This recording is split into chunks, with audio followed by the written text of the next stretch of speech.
In this video, we are going to discuss how to write a CV and the right CV format for the job application. And to help us do that, we are going to review a real CV. Someone sent me this CV and I'm going to go through it and show you what are some of the things that you need to do on your CV and some of the things that you don't need to have on your CV. I have been blessed that I have been in a position to help several people get jobs. Take a look at this conversation that we had with Koril on our Facebook page. He told us, "My CV was recently reviewed by you people.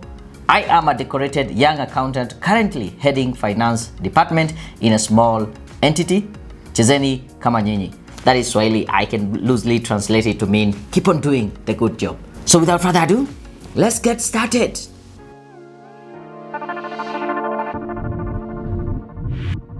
Welcome to Daniel Mutuku Show, where I help professionals become successful in their careers. And if this is your first time here, subscribe to my channel, press the bell button so you can get to know each and every time I release a new video. So this CV was sent to me by one of my clients, and when I look at it, these are some of the things that I've seen that really does not work for him or her.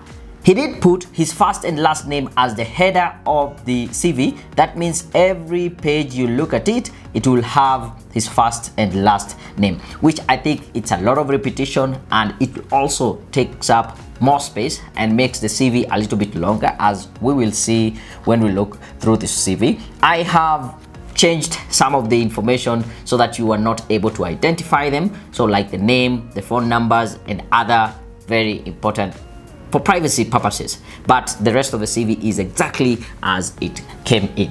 The other thing I can see just right from the top, what you are seeing here, this is what we call above the fold. What I am able to see when I look at this CV without scrolling down. And every time you look at your CV, ask yourself, when someone reads this part only, can they be able to figure out what I am able to come in and do for them?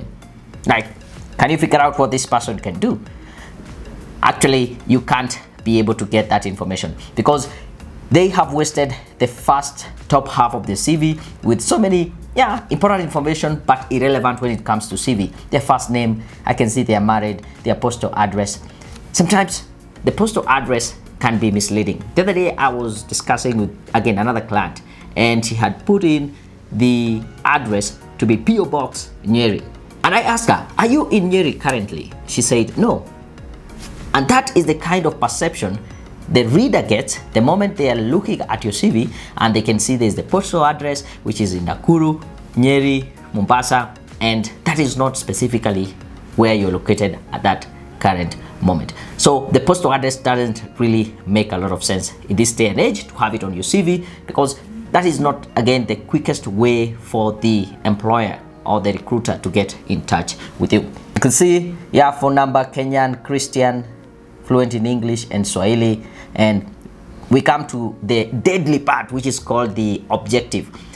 I have said this over and over. I think other videos, I've also done another video why you should not have the career objective section in your CV. I think it is up here.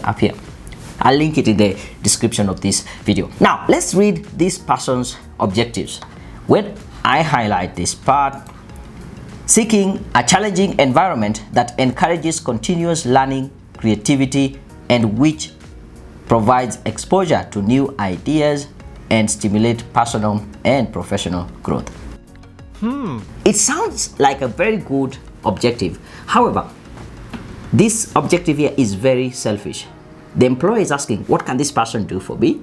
Or what can they do for us? And you're busy telling them what you want to gain from them, what you're looking to get from them. So that is the reason why I always say, if you have that career objective section in your CV, get rid of it. It is not helping you to get a job. There's actually a mismatch in terms of the expectation. You are talking about what you want in your career objectives, which is okay, but that is not what the employer is interested in. They want to know, what are you coming in to do for us? Moving on with this CV. I can see they did put in their education qualification. Well done. I did change the dates so that you might not be able to identify who this person is. But the problem I have, I think having done your degrees, you have a CPA up to CPA K, and you also have done some other computer packages or accounting packages, it does not make sense for you to include your primary education and even your secondary education, because at this point they have no bearing in terms of your ability to work.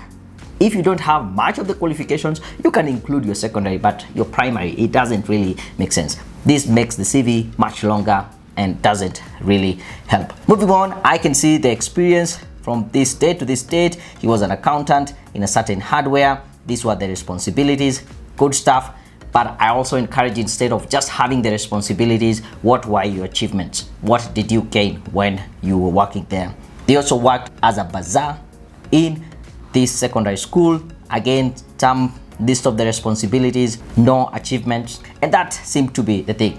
I don't think it is important for you to list all of them. If you have worked in so many places, it makes the CV long. You can just summarize the last jobs that you're there. What we need maybe in details is the last 3, and the previous ones, just put them in form of bullet point. I was a bit taken aback when I looked at the skills this person has, and being an accountant and having done all these jobs, the only skills that they can talk of themselves is knowing how to use the computer, Excel, Word, Access, and operating system.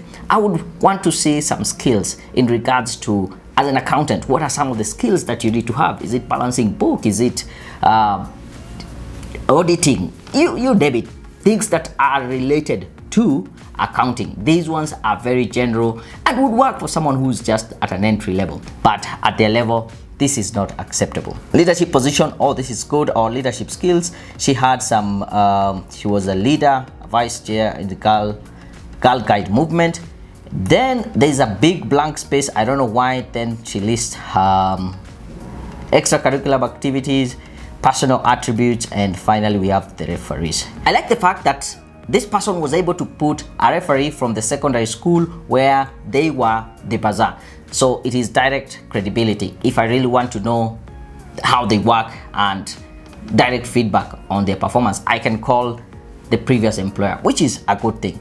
I can also see they put one of the lecturers from Egerton University, and that is where they did their bachelor's in accounting. Is it bachelor's in commerce accounting option? And which is good. I saw this part and I wasn't sure if this is supposed to be your CV. I don't think putting this section, the declaration, in your CV is important. We expect you to tell the truth from the word go. So that section is just a waste of space. So the CV ends up being 4 pages, which 3 pages would have worked for them. A bit of some formatting that needs to be done. She needs to focus more on her achievements, not just the responsibilities that she had in this organization, and be more focused also on the kind of skills. What are you bringing on board, rather than just talking about the very bare minimums. Here at Career Point Solutions, we offer free CV review. And if you want to take advantage of this free service, head over to www.careerpoint.co.ke/CV review. You will submit your CV. One of our friendly career coaches will give you a call and discuss with you what are your career goals and how we can be able to come in and help you achieve these goals. Again, head over to www.careerpoint.co.ke/CV review. Also, watch this video on how to write a professional CV. Make sure you like the video, subscribe to the channel, and until my next video, I'm out.